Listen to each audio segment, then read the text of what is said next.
Monday night பார்த்தீங்கன்னா, அவசரமா நானும் அவரும் கிளம்பி வெளியில வந்து கிளம்பிட்டோம். எங்க அப்படின்னு பார்த்தீங்கன்னா, தேவேஷ்க்கு வந்து செவ்வாய்க்கிழமை வந்து ஒரு காம்படிஷன் வந்து இருக்கு. Art competition. அதுக்காக ஒரு சின்ன பானை வேணும் பொங்கல் செலிப்ரேஷனுக்காகன்னு சொல்லியிருந்தாங்க. சரி அவங்க அப்பா கிட்ட வரும்போதே வாங்கிட்டு வர சொல்லியிருந்தேன். அவரும் வந்து வர வழியெல்லாம் கேட்டிருப்பார் போல எங்கேயுமே இல்ல. அதுக்கப்புறம் தேவேஷும் அவரும் போய் தேடிட்டு வந்தாங்க.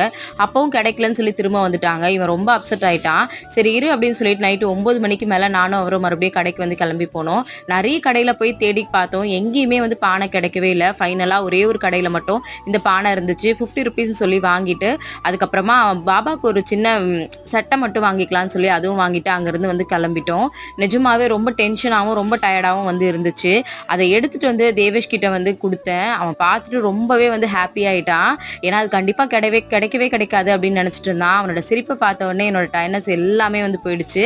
எனக்கு பர்சனலாவே நைட் ரொம்ப ஹாப்பியா வந்து இருந்துச்சு. அவனுமே வந்து ஹாப்பியா இருந்தான். Thank you.